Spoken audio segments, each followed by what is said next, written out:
This video is to cover the basics of Algebra 2 with me, Miss Taylor, and it is recorded for parents and guardians who attend open house or even those that cannot attend open house but would like to receive some information about your child's coursework in math this year. So I wanted to start off with a thank you, just thanking you for taking the time to watch this video and for your support as a parent or guardian of a student at Atlantic Coast. Education is my passion. I absolutely love what I do. I love teaching the things that I teach. I don't have plans to do anything else, but I cannot do it without you. None of us can. And so I wanted to make sure that I started off with an acknowledgement that this is a collaborative effort, and I really appreciate your support and your willingness to watch this video and find out more about the class that your child is in. I hope this video answers your most critical questions and opens an avenue for communication throughout the school year. And I just planned this video based off of the kinds of questions that I have typically gotten at open house nights, to think about what are those things that parents want to know most urgently about what is going on in their child's class. So a quick introduction to myself. Who am I? Who is this person whose name is on your child's schedule? I am originally from Brockton, Massachusetts, so I am not a Jacksonville native or a native to Florida. I have a bachelor's degree in electrical engineering and an MAT in mathematics, so that's a little of my educational background. I have been at Atlantic Coast since the second year that the school was open. So I've been at AC for almost as long as anybody. There's a small handful of people still around that were here for the opening of the school. Currently, I teach Algebra 2. I teach a class called Intro to Engineering Design and another engineering class called Digital Electronics. I also coach Marathon High, which is a club sport where we train for the Donna Half Marathon in February. Running is one of my outside of work passions, and I belong to a local running club and just really enjoy that, and I enjoy being able to share that with the students here at AC. So what is Algebra 2 and why should students take it? Why do we encourage students to take a class that really begins to have more narrow applications when you look at opportunities outside of like the school arena? Algebra 2, first off, is a continuation of Algebra 1 with a focus on studying the different families of functions, their behavior, and their applications. And so we break down this whole idea of functions and equations into different groups that share similar traits, such as linear functions or quadratic functions. And then we study them as families, and we look at how they behave, how we solve those kinds of equations, how we graph those kinds of functions, and then what do they apply to? How do these functions model things in the real world? Algebra 2 is really essential for any student who may want to attend college, which a lot of students either do want to attend college or they're not sure if they want to attend college. So Algebra 2 is really an essential class for that. It covers similar content to what is covered in a college algebra class, and it helps students prepare for their college math requirement regardless of their intended major. So what I tell students is, even if you're planning to major in Spanish or history or something that is not STEM related, most schools will require some kind of math requirement. And Algebra 2 is foundational for making sure that we can get that math requirement taken care of. And we want to build that foundation and build that background so that students have those options and can take care of whatever is necessary for their degree. Aside from that, it hones logical and critical thinking skills.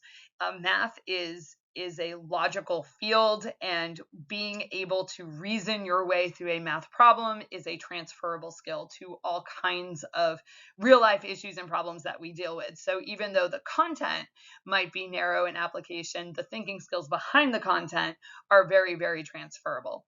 It is often a challenging class for many students. I've taught Algebra 2 every single year that I've been at Atlantic Coast.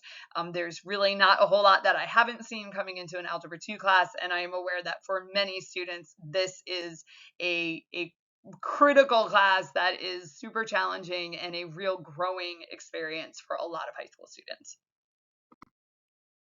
So another big issue or question that parents often have is what resources are available for my child? Like what is in place to help students?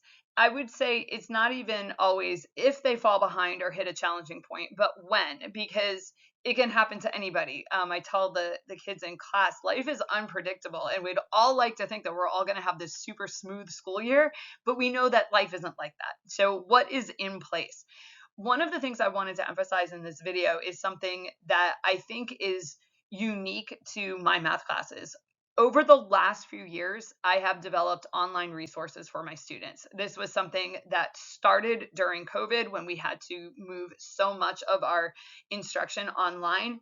And I found that certain elements of that are really, really beneficial for my students. And so I've continued doing that. Those online resources are helpful for making up work after an absence. So another common question I get is what is the expectation for when my child is absent? They're also useful for reviewing concepts from class that may have been covered quickly. Sometimes class doesn't go the way it looks like it's going to go on paper. We have a fire drill in the middle of class, or just things happen. And a piece of the lesson might just, like, we just had to go through it a little bit too fast. So these resources are available for review, they're available for makeup, they're just there for students. So what are they? I do upload copies of any homework worksheets that we have. If I've got copies, if there's like a sheet that we did in class, I'll upload copies of that. Students can click on them, download them to their computer, and then open them from there. They have the ability to upload work to Focus from home.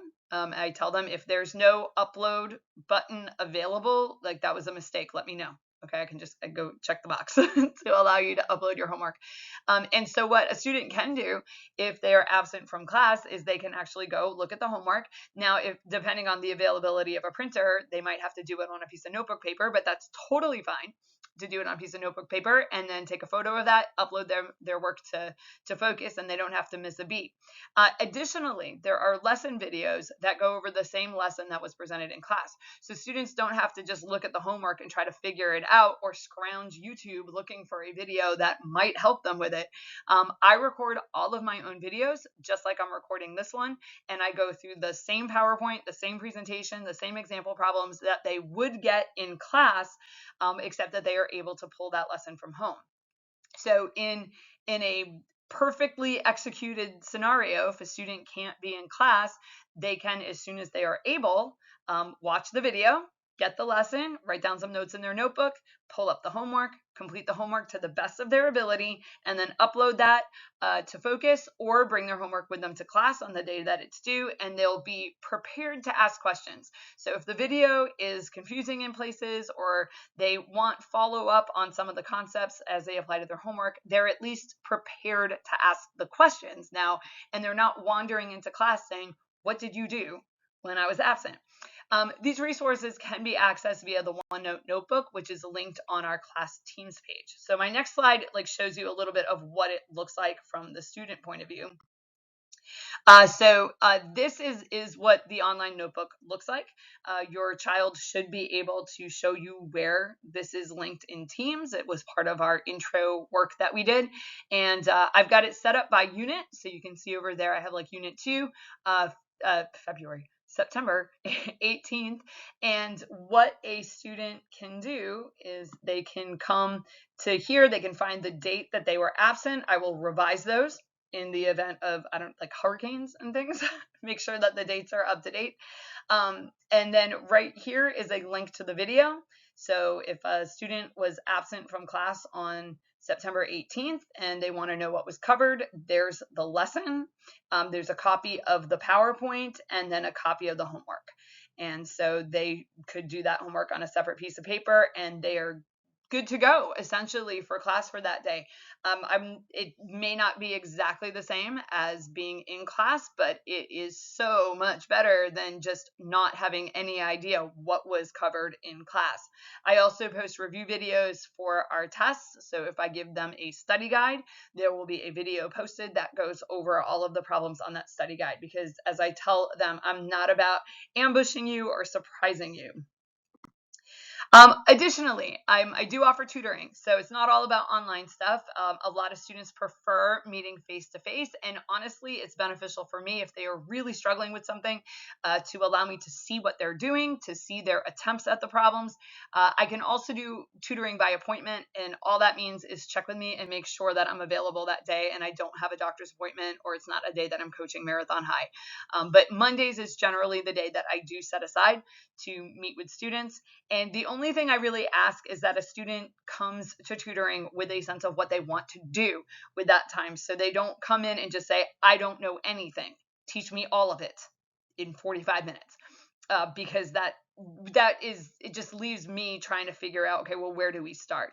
So a student should come with a specific homework assignment that they want to go over, and they should have their attempt. Because the lesson is available, and so they should be able to make an attempt, and if that attempt is a mess, then that's where we start. So I do offer tutoring. I also offer other safety nets, retakes and grade recovery if they are necessary, and those are things that I do go over in class with the students, including whether or not I even recommend that they take advantage of those. So there are certain restrictions applied to that. And what they're allowed to do with their grade. And again, we hope that we don't need those safety nets, but sometimes we do. Grading is done on a what's called a points-based system. So each assignment is worth a certain number of points. The student's final grade is the points that they earned divided by the points that were possible. So I tell them, don't throw away the easy points. Don't throw away class participation points, like for classwork that you can raise your hand and I'll help you with it. Don't walk out with the paper. Make sure that you put it in the turn-in bin. Don't skip questions on a test. Play for as many, if you're lost, play for partial credit. Play for as many points as you can get. Because your final grade is the points you earn divided by the points possible. If you don't turn something in or you leave something blank, you're not giving me anything that I can give you credit for.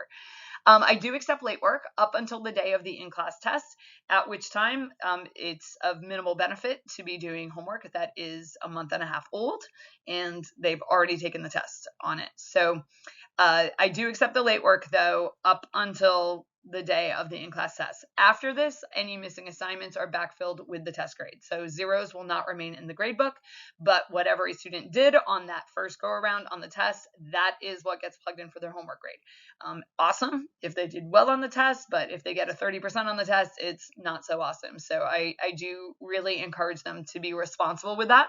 And make sure that you get those assignments in before you're going to be assessed on the content.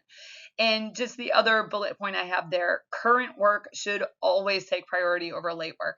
Sometimes when students start to accrue missing work, they want to go back and fix those zeros because they think it's the fastest way to get their grade to go up. And what they end up doing is not doing the current material that they should be working on. So maybe they're filling in some old zeros for some late credit, but then they're missing the new stuff that would be available for full credit. And I feel like that's always a bit of a battle, convincing students no, do this one first. This one that's not even in the grade book yet. Do that one first, because that's where the points are available, and you don't want to keep this cycle of late work going. And replacement credit is not available. And replacement credit is just when students ask for me to give them something totally different than everyone else has in order to raise their grade. So each student has the same opportunities to improve their grades in class. If there's an extra credit assignment, then it's available to everybody. If there's something that I'm going to offer for students to improve their grade, I'm going to offer it to everyone out of fairness. And I'm not always sure students understand that that's what they're asking when they're like, well, just me. So that's off the table, but there are plenty of opportunities, including some standing extra credit that is available all the time that they can do. And feel free to ask your child about what that is, because it has been posted on Teams and it has been discussed in class. And lastly, my preferred method of contact is email. And that is because it allows me it's easier to share information through email and allows me to give more thoughtful responses to what your questions or concerns might be. I will respond to you as soon as I can. My email address is on the screen. It's Taylor R, no number, There is somebody else with my name that works in Duval County, and we get each other's email all the time. But it's just taylorr@duvalschools.org, and I will get back to you as soon as I can. If you would like to have a parent conference, those can be scheduled through Ms. Paula Rierick, and her email is on the screen as well, rierickp@duvalschools.org. You can schedule conferences with multiple teachers at once if necessary. So you can schedule one with me and also include, say, the science teacher or the English teacher or whatever classes you might want to touch base with those teachers about. And if I cannot attend a conference, I will be sure to contact you personally. We are not given like an option in when the conferences are. And so there's always a chance that a conference is scheduled like on a day when I have a field trip or I'm out sick or something. And if that does happen, I will get the conference invitation and I will make sure that I contact you personally so that we can touch base with whatever your concerns may be.